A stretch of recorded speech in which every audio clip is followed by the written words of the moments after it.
If I stay in this marriage after your affair, how am I ever going to know that I'm not just plan B? I'm not your backup plan. You either need to choose me fully or don't choose me at all. In the wake of dealing with infidelity, if you've either made these statements to your mate or you've heard them from your mate, I want you to know you're not alone. Infidelity is going to create a powerful amount of rejection. And here's the ugly truth about what rejection feels like. It's always, always personal. You know, our emotions, particularly the most painful ones, they're always going to cut us really deeply. And rejection is probably one of the deepest emotions we'll ever feel as a human being. And in that pain, it's not going to allow us any room to rationalize. Kind of think of it like this, like an emotional vending machine. You know, rejection is going to come in and we're going to feel it. And all we can do at the time is come up with whatever we can to make us make some sort of sense or tolerate the pain. All of us can think through maybe times in our life when we felt rejection. Infidelity is going to always create more of a trump card of what that would feel like. But we can think about maybe the interview for a job that we tried for and we didn't get. Or, you know, all of us think of first, second grade recess when we were the last one picked on a team. Rejection hurts. It's personal. And when we feel that pain, the first question or so we're going to ask is, I must not be what they wanted. Or we also will rationalize and say, I must not be good enough. When it comes to dealing with infidelity, the affair partner is what we're always going to assume that your mate wanted all along.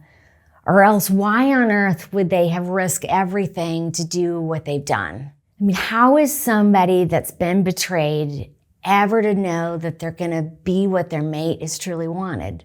Well, if this is something you're struggling with, I want you to consider that rather than a person ever being plan B, maybe consider that infidelity is what was never plan A.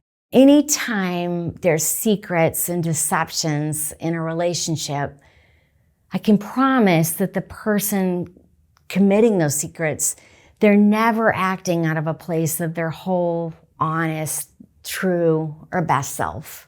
And so maybe you're wondering today, or you've been struggling, is it ever even possible to get back to what I thought was plan A? Well, if reconciliation is to occur for any couple, I'm going to give you some thoughts today that each partner maybe needs to consider. If you're the wayward partner, I want you to hear that it's going to be really important going forward that you look at your journey ahead as not a bilateral decision. And what this means is so many times when an affair is discovered, you think you suddenly have to choose between this life where you simply just go back to your spouse, maybe even with your tail between your legs because you did what was wrong, or then you have to choose your affair partner. Well, the biggest problem with this kind of decision making is it's really making life just all about you.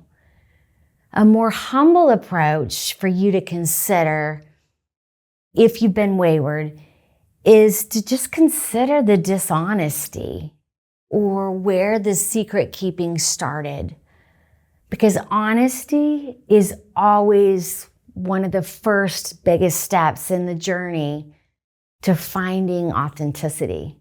If you've been unfaithful, have you started to maybe accept and understand that the deception that you've displayed towards your mate and this relationship that one point in time you made a big commitment towards, what that's done to them?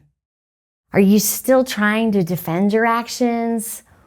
Or have you just really been concerned lately with maybe how unjustly you feel your mate's been acting since they found out about the betrayal? For all of us that have been wayward spouses, repentance and repair towards our mate and even ourselves is going to require ownership of maybe plan A, if we want to look at it that way, was just to be honest In other cases, it may even mean accepting that plan A would have been that I started to ask for help when I felt distance or unfulfilled or angry, rather than holding it inside and choosing my own escape route or avoiding reality. Honesty is going to require a commitment just to those decisions. And ultimately, we believe here, disclosure to your mate about what's happened that they don't know about. If you're the wayward spouse and you would like for your partner to one day be able to forgive you, and you need help figuring out what disclosure even looks like, you may want to check out a piece that Wayne did on the subject linked in the description below. And if you're the betrayed partner, it seems really reasonable to justify again in your mind that if you believed what was plan A that you really wanted that failed, why is it even worth it to try and trust again? I mean, again, if plan A isn't what they wanted, then you must not be enough. And so why should you stay in the marriage?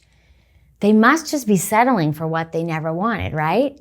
Betrayal's gonna create immense shockwaves of rejection and just feeling all kinds of confusion. This is certainly valid. And infidelity isn't anything you ever ask for. I mean, to say it was a blindside is an underestimation of the century. And so there's a massive amount of instability and insecurity in your life right now. Your mate went back on their word with what they once said they would do.